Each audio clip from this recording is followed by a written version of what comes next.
It also demonstrates the fact that we can't keep the law. Like 613 laws, I don't know anyone on the face of the earth or even then that has ever been able to keep the law. And so it points to our weakness and our fallibility. And in all honesty, it points for our need of a savior. So there's a multifaceted reasons, but those are the two that come to mind. The 613 laws apply to people differently. So there's priestly laws, Levitical laws, there's laws for women, there's laws for men. So they don't all apply to everybody, 613. So that's one point.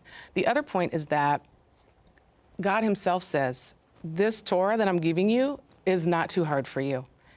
Who in the heavens can go get it for us and bring it down? Who in the deepest ocean can bring it up for us? He says, it's not too hard for you. It's in your lips and in your heart. So yes, did they fully keep it? We see, right, what happened. But I'm gonna point to the New Testament. Elisheva and Zechariah, Yochanan the immerser's parents, what did it say about them? That they were blameless in all the law. It showed that you can keep the law.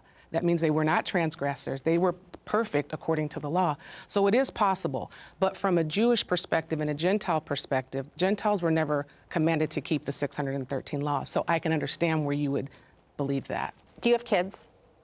Yes, I have a son. Why do you give your kids rules, boundaries, things that they need to do? To protect them. And what if your son deviates from those rules? What would you do? Teach him that it's not okay.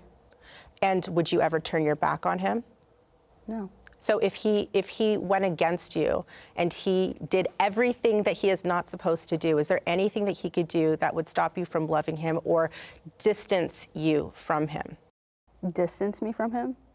Nothing to do that could stop me from loving him, but I do think distance is appropriate when certain boundaries are broken. So you think that your son, or you feel that there's something that your son could do that you would turn your back on So him? I'm not going to talk about my son specifically because I don't think that's appropriate to the context, but I think, for instance, and this is sensitive, but our country just lived through another mass shooting, and so the parents of that son, there has to be distance, right? Because a boundary was broken, something was done that harmed other people, and so I think that God is a God of boundaries, if that's what you're asking.